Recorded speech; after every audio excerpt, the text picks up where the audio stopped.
Hello everyone, very warm welcome to my channel learning with Komal. तो आज हम पढ़ने वाले हैं ऑर्गेनाइजेशनल बिहेवियर की यूनिट 3, जिसमें आज हम करेंगे हमारा परसेप्शन। जैसा कि मैं आपको बता दूं, इससे पहले मैंने परसेप्शन के ऊपर एक वीडियो बनाई थी जिसमें मैंने सब कुछ एक्सप्लेन किया था परसेप्शन के बारे में, जैसे कि इंट्रोडक्शन हो गया, उसका मीनिंग, उसका डेफिनेशन, उसके नेचर, उसकी कैरेक्टरिस्टिक्स या फिर इम्पोर्टेंस। ये सब कुछ मैंने एक वीडियो में कवर कर रखा है। आई होप आपने वो वीडियो वॉच की होगी। अगर नहीं करी है तो आपको एक प्लेलिस्ट सेक्शन में, चैनल की प्लेलिस्ट सेक्शन में ऑर्गेनाइजेशनल बिहेवियर की नाम से प्लेलिस्ट मिल जाएगी, वहाँ से जाके आप वॉच कर सकते हैं। और फिर भी अगर आपको कोई दिक्कत आती है वीडियो ढूंढने में तो मैं आपको लिंक सेंड कर दूँगी। ठीक है, आज हम उसी को ही कंटिन्यू करेंगे, परसेप्शन को ही। और इसमें आज हम पढ़ेंगे प्रोसेस और इसका फॉर्मेशन कैसे होता है। राइट, चैनल पर न्यू है तो मेरी आपसे एक हम्बल रिक्वेस्ट रहेगी, चैनल को सब्सक्राइब ज़रूर कर ले, बेल आइकन को ज़रूर प्रेस कर ले, क्योंकि ऐसी ही वीडियोस हम अपने चैनल पर लाते हैं जो आपके लिए काफ़ी ज़्यादा यूज़फुल होती हैं, स्पेशली इन एग्ज़ाम टाइम। और वीडियो को प्लीज़ एक लाइक ज़रूर करें और शेयर ज़रूर करें अपने क्लास ग्रुप्स में भी, ताकि ज़्यादा से ज़्यादा स्टूडेंट्स तक ये वीडियो पहुँचे और उनकी भी हेल्प हो। राइट, तो चलिए फिर स्टार्ट करते हैं बिना टाइम वेस्ट करें। तो सबसे पहले आप स्क्रीन पे देख रहे हो ये जो क्वेश्चन है कि व्हाट इज़ परसेप्शन, और ऑल्सो एक्सप्लेन करना है हमें प्रोसेस। ठीक है, और हमें डिफरेंस भी बताना है सेंसेशन और परसेप्शन के बीच का। राइट, तो जैसे कि मैं आपको बता दूं, व्हाट इज़ परसेप्शन हम कवर कर चुके हैं। आज हम कवर करेंगे ये दो टॉपिक, जो कि है प्रोसेस ऑफ परसेप्शन और difference between sensation and perception. बात कर लेते हैं प्रोसेस ऑफ परसेप्शन की। तो यहाँ पे सबसे पहले हमें गिवन है कि under perception from external environment the information is received, selected, compiled and interpreted. बात करें, यहाँ पे बोला गया है कि परसेप्शन के अंदर हम क्या करते हैं, एक्सटर्नल एनवायरनमेंट से, यानी कि बाहरी वातावरण से हम इंफॉर्मेशन को रिसीव करते हैं, उनको चुनते हैं, सिलेक्ट करते हैं, फिर उनका कंपाइल करते हैं और उनको फिर इंटरप्रेट करने की कोशिश करते हैं। फिर in this way perception work as a process. Perception एक ना प्रक्रिया है, एक क्या है, एक प्रोसेस है। If information is interpreted in a final form, अगर इंफॉर्मेशन जो है फाइनल फॉर्म में, यानी कि अंतिम अंतिम रूप में उसको अगर दे दिया जाता है उस इंफॉर्मेशन को, then the perception is formed. फिर कहा जा सकता है कि हाँ, परसेप्शन जो है वो फॉर्म हुआ, यानी कि परसेप्शन किया गया। The activities as well as sub activities used in the formation of perception have been explained here under. अब आप कौन कौन सी एक्टिविटीज़ और सब एक्टिविटीज़ करते हो परसेप्शन के अंडर, वो आपको एक्सप्लेन की गई हैं। नंबर 1 है एक्सटर्नल एनवायरनमेंट। तो the external environment of a person is related to neighbourhood, climate, physical conditions etcetera. जो भी एक्सटर्नल एनवायरनमेंट है एक पर्सन का, वो क्या, किससे रिलेटेड हो सकता है, उसके नेबरहुड से, उसके क्लाइमेट से, उसकी फिजिकल कंडीशन से। Right, social factors also affect the behaviour as well as thinking of a person. जो भी सोशल फैक्टर्स हैं, सामाजिक तत्व हैं, वो भी अफेक्ट कर सकते हैं एक इंसान की, एक पर्सन की बिहेवियर को, उसके थिंकिंग को। A person receive information from the external environment and interpret this information after making proper analysis. एक पर्सन इंफॉर्मेशन रिसीव करता है बाहरी वातावरण से और फिर उसको जो है इंटरप्रेट करता है एनालिसिस करने के बाद। Various social, culture, moral and religious values as well as standards are also included. काफ़ी सारे social, cultural, moral, religious values as well as जो हमारे स्टैंडर्ड्स हैं वो भी इंक्लूड होते हैं एक्सटर्नल एनवायरनमेंट में। A person understands the external environment. एक पर्सन जो है वो समझता है एक्सटर्नल एनवायरनमेंट को और डेवलप करता है एक थिंकिंग को about it, only by the means of perception. कैसे, सिर्फ और सिर्फ परसेप्शन के द्वारा।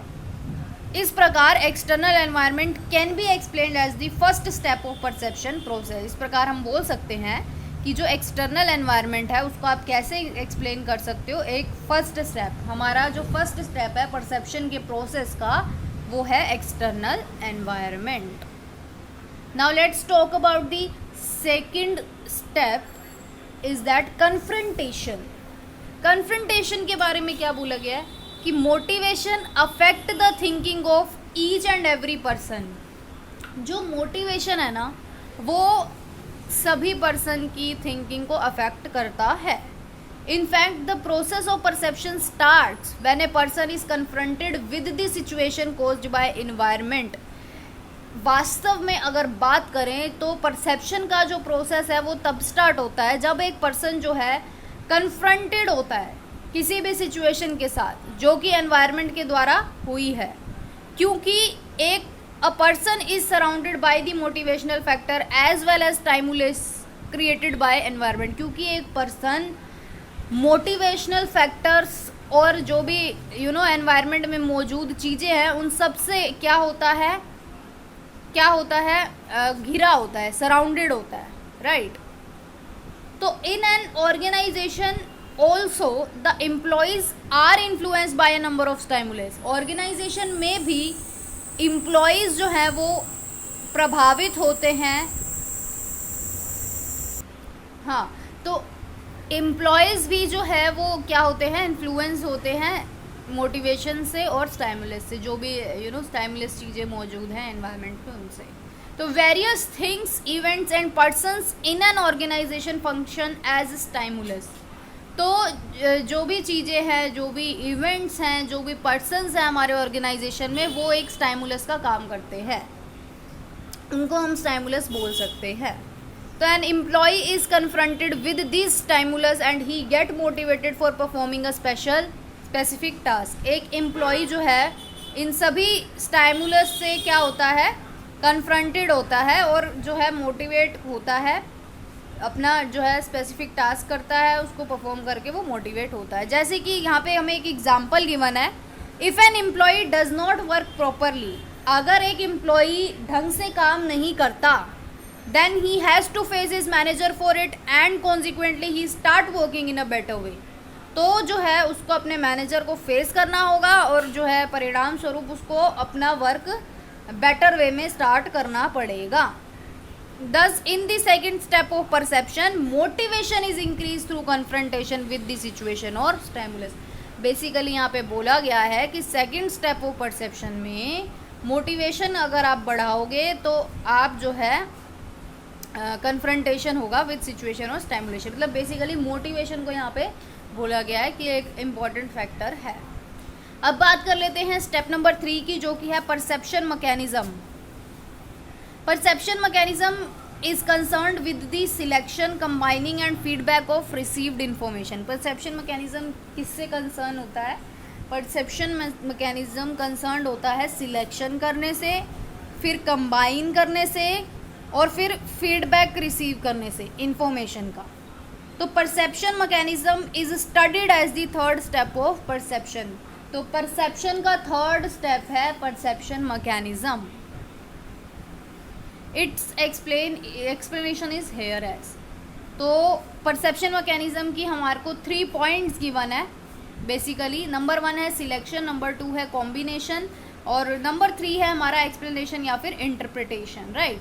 तो सिलेक्शन में क्या होगा, various events, motivation and stimulation affect person. हम जानते हैं कि काफ़ी सारे जो भी अलग अलग इवेंट्स होते हैं, मोटिवेशंस होता है, स्टिमुलस होता है, वो एक पर्सन को अफेक्ट करता है। A person cannot pay attention to all of these, but he can consider only some events, motivation and stimulus out of this। लेकिन एक पर्सन अब देखो जितने भी इवेंट्स हैं, जितने भी मोटिवेशन है या जितने भी स्टिमुलस हैं, सब पे तो अटेंशन नहीं दे सकता ना एक पर्सन। वो इनमें से कुछ को ही अटेंशन दे पाएगा, कुछ को ही कंसीडर कर पाएगा। Thus he has to make a selection। इसलिए उसको चुनना पड़ेगा कि वो कौन से इवेंट्स, कौन से मोटिवेशन या कौन से स्टिमुलस पर ज़्यादा अटेंशन देना चाहता है। विच information is essential for his survival. कौन सी इन्फॉर्मेशन उसके सर्वाइवल के लिए ज़रूरी है। And bye the means of which he can live in a proper manner, ताकि वो अपनी लाइफ जो है एक प्रॉपर मैनर में जी सके। The process of selection is related to intellectual process. अब सिलेक्शन का जो प्रोसेस है वो क्या है, एक तरीके का इंटेलेक्चुअल प्रोसेस है। आपको अपना माइंड लगाना पड़ेगा तभी तो आप सिलेक्ट कर पाओगे। तो this intellectual process help a person in making selection. Number 2 हम बात कर लेते हैं कॉम्बिनेशन। जब आपने इन्फॉर्मेशन रिसीव कर ली एनवायरनमेंट से, फिर आप आप क्या करोगे, इम्पॉर्टेंट इन्फॉर्मेशन को कंपाइल करने की कोशिश करोगे। इस सिचुएशन में क्या होगा, he makes an effort to make the information understandable. वो सिचुएशन में क्या करेगा, एफर्ट लगाएगा ताकि ये इन्फॉर्मेशन जो है वो अंडरस्टैंडेबल हो, समझी जा सके।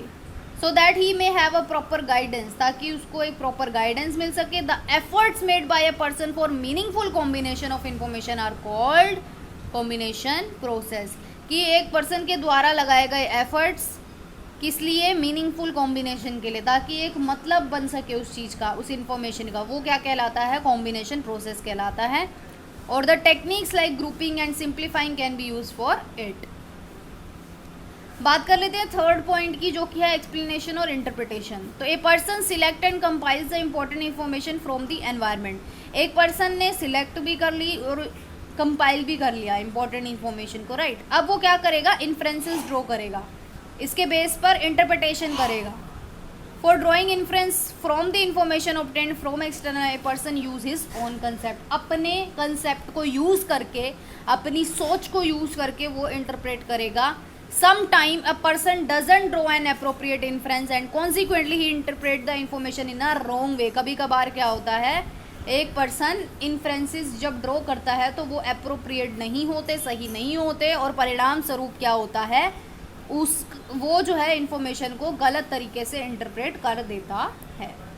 Now let's talk about the fourth point, जो कि है फीडबैक। फीडबैक में क्या बोला गया है, पर्सन रिसीव करता है, कंबाइन करता है, इंटरप्रेट करता है इन्फॉर्मेशन को, राइट। ये तीनों स्टेप्स अभी हमने पढ़े। एनवायरनमेंट से लेता है इन्फॉर्मेशन और उनको रिसीव करता है, कंबाइन और इंटरप्रेट। फिर क्या करता है, उसके बेस पे इन्फ्रेंसेस ड्रॉ करता है, यानी कि इन्फ्रेंसेस निकालना।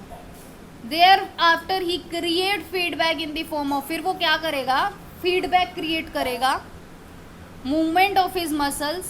For example, if the manager of an organization thinks that a particular employee is work averter, then he present his views about the employee by bending his arms by the wink of his eye। यहाँ पे बोला गया है कि अगर एक organisation का manager ये सोचता है कि एक पर्टिकुलर एम्प्लॉई का जो वर्क है वो अवर्टर है, अवर्टर इन द सेंस कि वो काम को टालने वाला, एक ऐसा एम्प्लॉई है जो अपने काम को टालता ही रहता है, तो देन ही present his views about that employ by bending his arms और by wink of his eyes. तब वो क्या अपने व्यूज को कैसे प्रेजेंट करेगा कि एम्प्लॉय को क्या करेगा, बाय बेंडिंग हिज आर्म्स, अपने आर्म्स को बेंड करेगा और अपने आईज को विंक करके उसको प्रेजेंट करेगा। It effect the thinking of the employee and he is motivated to work properly.